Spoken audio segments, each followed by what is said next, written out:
seems to be on the side of Vici. If they just spread the map and split push really well, then I think they're going to be able to thrive in this kind of a game. I just really... And bottom lane, now they're going to be picking up a haste rune on Quap, and he's going to be using it. Fenrir. Yeah, going to be jumping here, taking a lot of damage, and very quickly will fall. Shiki picking up the first blood. Lucky haste rune, lack of wards, but now the tombstone will go down, and Undying will survive with the magic stick. Oh, what a survival. Now we'll soul rip FY, and they're still fighting under the tombstone here. Flak was already expended, but they will be able to finish the tombstone. Fun part about those rune engagements is half the time it is switching the night to day or vice versa. We have a smoke play up top, though. They're going to go for this chains on the sleight of fist, and they do connect. Super, managing it perfectly. But now has to go deep in or under the tower to break the 12 feet. Nice silence on Shiki, but a lift coming in from Q, trying to bring Fenrir under tower. Unfortunately, the tower won't comply, and the Sonic Wave is a complete whip now under the zombies. Garter's going to be going down. Shiki's still being charged, and it looks like it's going to be a successful one as the Spear Breaker charges right past the Void and onto the Queen of Pain. But now they need one more Lucky Bash. They do get it, but it pushes them out of the decay, and Exley comes back in with the Chronosphere. There's no Sonic Wave to follow. There's no call down either. He's just going to try to black it, to barrage it, but it's not going to be enough. He'll be soul ripped. He'll be killed off in an Omni Slash to guarantee a kill. Now they'll halt the aggression, though. They think about the charge with that healing ward, but instead fall back and look back towards the tower. They actually pinged out Q, hiding out in the tree line, and it looks like they'll find him here. Yes, they get the decay. They know where he's at, and they will burn him down.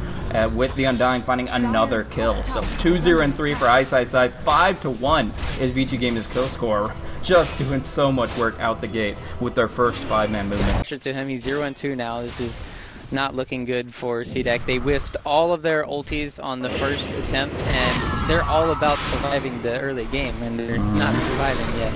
Oh, some big damage coming into Ice Low. He pops pretty much everything he has. He will look for the TP if he gets a 2-man decay here, but I still don't know if it's going to be enough. He's completely locked in, and he's just going to try to set up a charge play. Shiki going to blink away, and XC will not make the play. Well, he could have went the drive-by charge. Yeah, he's actually going all the way back to the get to take advantage of, but they pursue him. They get aggressive with the Queen of Pain, and that's what you need to do there. But now a nice position to charge in. Coming in from the sidelines, Garter goes down quick to the Blade Fury, but they do lose the Spear Breaker for it. Hal will get the spin TP. Oh man, milliseconds between the potential telekinesis to interrupt the TP and the Blade Fury's ending. But we do see that he makes it back. Call. Oh, Fenrir taking quite a few Roche hits here for his ward, and he's not even going to be able to keep that ward. Garter takes it down immediately.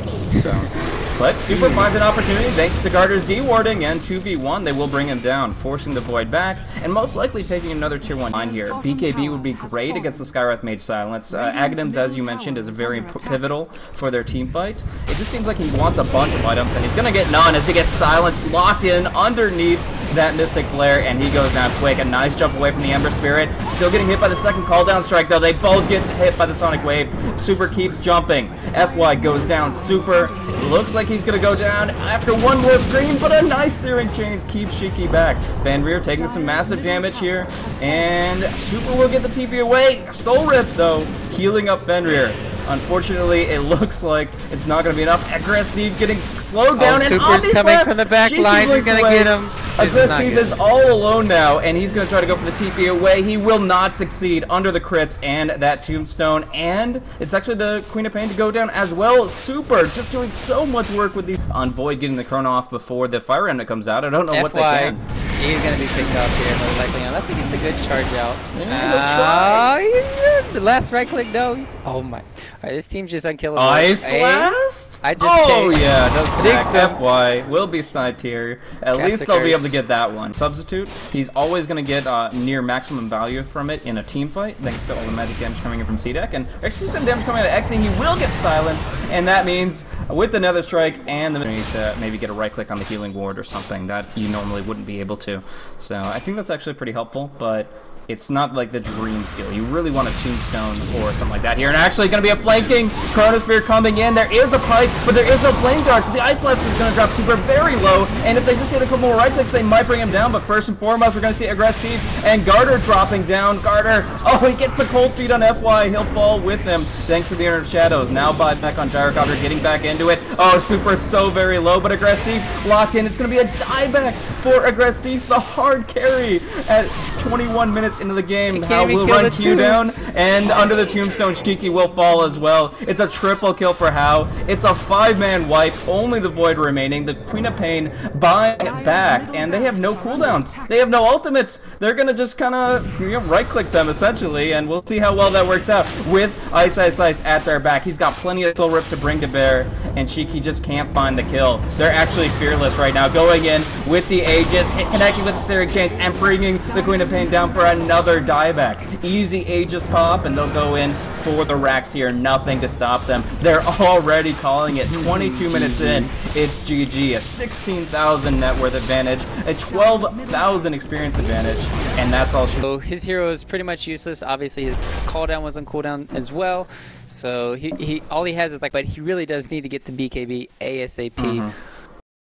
Yeah, unfortunately, he's gonna nearly have to rush that. Maybe you can afford to go drums, at most Yasha if you're having a really good game, and then you have so your 58 damage against the Stout Shield, though. He's still gonna be losing out on this trade. Down bottom, we're gonna see a nice opportunity for a Fisher here. Fenrir will block out XZ, so despite the cogs, XZ is gonna be taking some massive damage from the right clicks long term, and Juggernaut might go for the spin here. Yes, he's right on XZ. XZ is gonna be the first blood here, and that is gonna be giving Vici Gaming a really great start. Gonna be coming in range and pulling him back, and that is gonna be the death of the Witch Doctor, thanks to the Iron Shield, thanks to the right clicks. And Aggressive gonna try to turn it back around with the help of Q, but in the end they're fighting too many creeps, and they're just gonna have to get out of dodge. Iron Shell creep. Just after an extended period of time. Now Shiki's gonna get hit by a stun. It's gonna set up the splitter. They just need one more Lightning Storm, and they will get it. Super fighting himself. Link is gonna be put on cooldown here, but they need a little bit more. Top lane, surge away. Ice is gonna be stunned here. They don't have any stuns. He could TP away. Oh, I didn't buy one. Yeah, but he goes through the tree line here, tangoing through, just going for the long run, gonna go for the surge, but the Maledict will bring him down. The first kill for CDEC will be spilled here, and yeah, one versus getting that extra point and extra range and glimpse. It depends on your other heroes. When you have an Earthshaker, I think the 1-1 limp, I'll wave it. Omni Slash on the Clockwork, just How taking him to the town, the clinic. Oh, the screams! Nice rotation there from Shiki. That actually is a favorable trade, even with the massive cooldown that. And he needs to get some me time. Want to get that level 6 because the only thing they really have for him is the Juggernaut. Once he gets the Mask of Madness, it's gonna be bottom lane. Yeah, nice pickup on FY already, and now he combos up both of his spells. The Omni Slash following through. Aggressive can't fall here, but he will. The spin doing just enough damage. How will kill his Nemesis carry, and that is going to be a huge pickup in exchange. Oh, mid lane, they're gonna get stun on him. He's stunned by the Icarus dive. Oh wow, that is incredible, actually. Super. So finding a stun where you ran into a lightning because Super was just farming the creep wave, and then he was just like casually, using Lightning Storm to CS, and then all of a sudden, bam. But and like just bam, there goes bottom lane. They have a sentry down for Shiki, but there's no ultimate online for Static Storm, else he would be dead. But they do have a fissure coming out here, probably, and they have the glimpse too. Glimpse. Oh, we can't get it, just out of range. They had sight thanks to the Thunderstrike, but they're not able to fall back. Now FY puts himself in a really awkward spot here. Shiki's got the Sonic Wave. We'll see how quickly he drops it down. Trying to go for 2 here with the full cone. FY will go down first, and it's gonna be a nice combo from the Earthshaker, and last Shiki still gets the ulti off, and the cast bounce over to the Shaker. Ends up being a 2-for-3 favoring CDEC, and now Super completely out of mana, has to make his way home. So really nice bounces coming in from that parallel shot, but in the end they back off. They look for an easier kill, since they have this Observer Ward and the creeps scouting out Fenrir. So they just want to open up on the Earthshaker. A nice Fisher, kind of blocking them off, and there's going to be an early supernova to try to bring them all down. Shiki taking some major damage. He's gonna not get the Sonic Wave off. Will be stunned out too much. Death Ward coming through, kills off one. How just going to man up with the right clicks here, and he's going to bring him down first.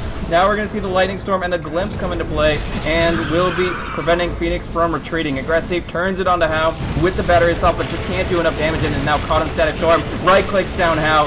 1 for 1. He still gets the kill on the carry, but it is a 5-man wipe in favor of Vici Gaming. So while a couple of those trades and movements weren't ideal for Vici, favor him, but still overall they're very happy with the state of the game, and we're actually going to see some damage potentially coming in on the mid lane now that Super is in Viz. Just gets the stun out here, gonna be looking for the quick glimpse back. Not timed perfectly, but it doesn't matter. With that insane range, FY still locks him down, and the Fisher hits on the Witch Doctor, so the Death Ward is cancelled. Super will still go down thanks to that Sonic Wave, and they'll look to pursue a little bit with that Sun Ray. need to get the call down, but not going to be... I mean, they just got fully healed because of the bloodstone, but here they come. They want more blood.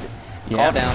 Nice 3-man call down, hitting twice onto 2 heroes, but still forcing forward for the glimpse back. They really want to force his engagement, and they actually don't get enough stuns on Aggressive. He's still fighting it, and he's going to get healed up maybe a little bit by that sun ray. Now heads for the hills here, and we're going to be looking for that glimpse cooldown coming up in 6 seconds time, but for now it's going to be the how. Omni Slash onto 2, bringing down the Witch Doctor next to Clockwork, and he'll just spin away from that Phoenix. So now back over to the Gyrocopter. He gets killed off by a very nice 4-staff play coming in. FY God with the 4-staff ×2, setting up the Leshrac for the combo. The BQ who has to Icarus dive in for this play, and I just don't see it happening. There's the Roche already going down. He actually denies it. Queen of Pain? What?